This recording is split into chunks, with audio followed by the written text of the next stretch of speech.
Hello everyone, my name is Sonam Sandhu and today I am here to explain you cue cards. Keep you guys are just cramming the cue cards. I'll tell you my method of preparing for speaking exam. किस तरीके से prepare करा था, cue cards के लिए कैसे plan करा था, वही चीज़ मैं आज डिस्कस करने वाली हूँ डिटेल में. So watch the video till the end. आपको काफ़ी कुछ अच्छी तरह समझ आएगा and you will not regret watching it till the end. Okay, let's get started. जैसे कि क्यू कार्ड्स की if I talk about, so you guys are just cramming a particular cue card. You must have seen the answer from one particular YouTuber or the other one कि चलो ये answer मिल गया, ये answer मैं लिख लेती हूँ and I just cram it. और maybe from the PDFs only you are just cramming the answers which is not the right method और राइट अप्रोच. बिकॉज अब वहाँ पे जाके सोचने लग जाते हो, अच्छा इसके बाद ये सेंटेंस था, मैंने तो बोला नहीं, this is something you will not do. So उसको to get rid of this cramming thing क्या करना है आपने, कैसे प्रिपेयर करना है, आज मैं आपके साथ 3 to 4 टॉपिक्स डिस्कस करने वाली हूँ and that two of difficult cue cards. वो टॉपिक्स डिस्कस करूंगी और उससे आपको पता चलेगा कि कैसे प्लान करना है. व्हाट आई डू, मैं एक सेंटेंस मतलब क्वेश्चन लिख लेती हूँ क्वेश्चन वाइज, 1 2 3 4 सारे लिखे हुए हैं. फर्स्ट क्वेश्चन के नीचे 3 to 4 लाइन्स मैंने लिख रखी है कि मुझे पता है मैंने इसी बारे में बोलना है.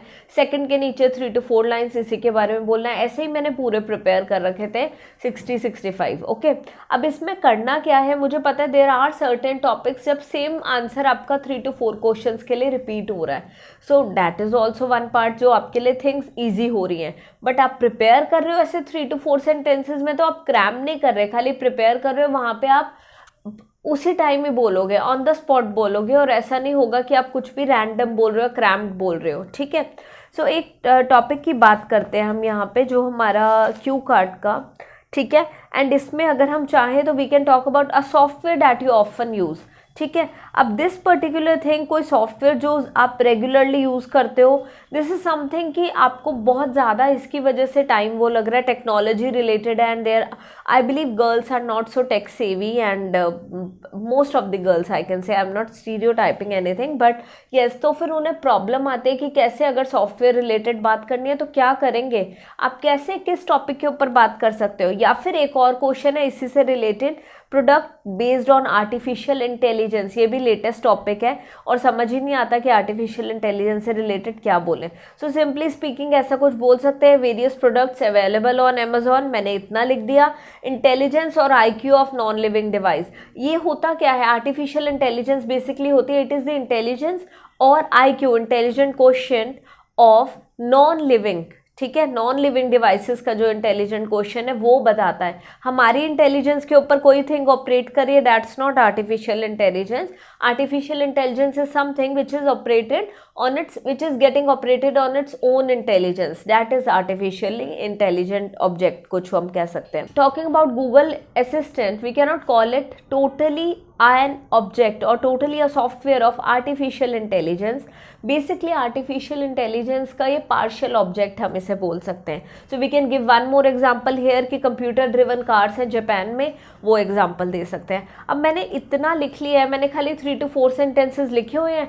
computer driven cars in Japan, Google Assistant, partially artificial intelligence, और मैंने मेंशन कर दिया इंटेलिजेंस और IQ of non living organism. So what is happening, अब नॉन लिविंग डिवाइसेस का ये है, इसके थ्रू मुझे याद है कि अगर कुछ भी टॉपिक आता है आर्टिफिशियल इंटेलिजेंस से रिलेटेड तो मैं ये बोल सकती हूँ, कोई सॉफ्टवेयर से रिलेटेड तो मैं ऐसा कुछ बोल सकती हूँ. सो मैंने पूरा क्यू कार्ड नहीं क्रैम करा, I have just done this. Proceeding further with the next topic जो हमारा सेकेंड टॉपिक है, दैट इज ऑन, हम इसमें डिस्कस करेंगे a toy you liked in the childhood. Because जब हम इस चीज़ के बारे में सोचते हैं हमें कुछ समझ ही नहीं आता उस टाइम. इम्प्रॉम्प्टू अगर सोचे कि कुछ समझ आ रहा है, नहीं आता कि बहुत टाइम पहले टॉय से खेला था, अब तो कुछ याद ही नहीं आ रहा. बट अगर ऐसा आ जाए तो कैसे करोगे. मैंने जो बताया वुडन किचन सेट, ठीक है, मैंने कुछ भी नहीं लिखा, बस इसमें सिंपली स्पीकिंग 4 सेंटेंसेज लिखे हैं.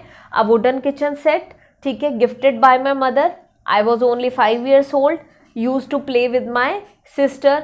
तो मैंने इस तरीके से बता दिया वुडन किचन सेट था. And I was gifted one by my aunt also, maternal aunt also, मुझे मेरी एक मेटर्नल आंट ने भी गिफ्ट करा था आफ्टर सम टाइम. मैं इसी चीज़ को स्टोरी बना सकती हूँ कि नहीं बना सकती, this is what I did. अगर आप एक वीडियो देखोगे how I got 9 band in speaking, so I will put the screen on the like I will put the description on the screen, आपको पता चल जाएगा कि उसमें किस तरीके से मैंने क्या करा था. I did only this, nothing else. नहीं क्रैम करा, बस टॉपिक के आइडियाज़ लिखे, 3 to 4 सेंटेंसेस लिखे हुए थे और उसी के अकॉर्डिंग आगे प्रिपेयर करा. ओके नाउ ये एक टॉपिक हो गया, इस तरीके से हमें कवर करना है. एक फीमेल लीडर के ऊपर बहुत ही इंपॉर्टेंट टॉपिक है और बहुत सारे लोगों को फीमेल लीडर के बारे में पता नहीं होता. सो मैंने इसके बारे में वही प्रिपेयर करा जो मुझे लगता है. एक्चुअली मैं जिस पर्सन से इंस्पायर हुई थी, I talked about that particular person only, and the name of the person is Arunima Sinha. You must have heard about her. So basically female leader you would like to meet. ज़रूरी नहीं है कि वो political leader हो, she can be leader in any industry, she can be leader in any stream. So Arunima Sinha कौन है? Former Indian volleyball player है, मैंने ये लिखा. माउंटेनियर है, first female amputee to scale Mount Everest and Mount Vinson. So वो पहली female amputee है जिसने स्केल क्या करा, Mount Everest and Mount Vinson. और 1988 बॉर्न थी वो, मैंने इतना लिख दिया. उसको काफ़ी सारे अवार्ड्स मिले, पद्मश्री अवार्ड मिला, and this is something I wrote. उसका हुआ क्या था, वाई डिड लाइक एम्प्यूटी वाली स्टोरी बता दी मैंने इन बिटवीन कि she was pushed by some robbers from the running train, and that particular time she lost one of her leg, and after that she scaled Mount Everest. So this is something I talked about. So मुझे पता है, जब मैंने 4 points लिखे हुए हैं मुझे याद है मुझे क्या बोलना है. Arunima Sinha, former Indian volleyball player, okay, and first female amputee to climb Mount Everest. बस ये 4 पॉइंट से रिलेटेड आप स्टोरी फ्रेम कर सकते हो. This is the way I prepare my cue cards. मैं कभी भी क्रैम नहीं करती, या तो ये मेथड यूज़ करती हूँ या फिर मैं पर्सनैलिटी वाइज, टॉपिक वाइज वो कैप तो करनी ही करनी है. डैट्स अनदर थिंग कि पता है यही वर्ड्स हैं, words I will be using and I can proceed further. But वो ट्रिक काम आ सकती है खाली वर्ड्स वाली फॉर द ईजी टॉपिक्स. कर कोई डिफिकल्ट टॉपिक आ जाता है तो what will you do? So it's better you prepare them like these only. ठीक है, अब एक लास्ट टॉपिक की हम बात करते हैं यहाँ पे, एंड जो कि आपको लगेगा कि कुछ इंपॉर्टेंट टॉपिक है, एंड उसके बारे में आप क्या बता सकते हो. First time when you admire the sky, usually हम लोगों ने एडमायर करा ही नहीं होता, बिकॉज इन दिस सिटी इतना हसल एंड बसल होता है, there is so much artificial light, and तो it's impossible to see the stars even. So आप कैसे एक्सप्लेन कर सकते हो? I went to some of the track, मैंने यहाँ पे बताया था Chandrashila track was the first time when I observe the sky deeply, and obviously I did not have any phones over there, only natural beauty I could observe. Innumerable stars थे sky में, और ऐसा कुछ हमें सिटी में नहीं देखने को मिलता. But I remember when I was around 10 years old, so that particular time I could see the sky and we used to sleep on the terrace at times. So तब मुझे दिखते होते थे, तो मैंने बस वो 4 points लिख लिए एंड मेरा क्यू कार्ड प्रिपेयर हो गया. आई बिलीव आपको ये चारों टॉपिक पता चल गए कि कैसे आपने क्यू कार्ड प्रिपेयर करना है, and I am sure you will not face any problem if you will prepare like this.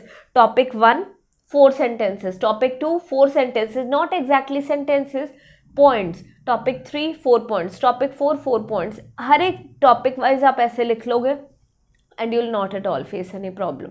So try to prepare like such. In case you face any problem, ask me in the comment section, and do not forget to share the video with your friends. Thanks a lot.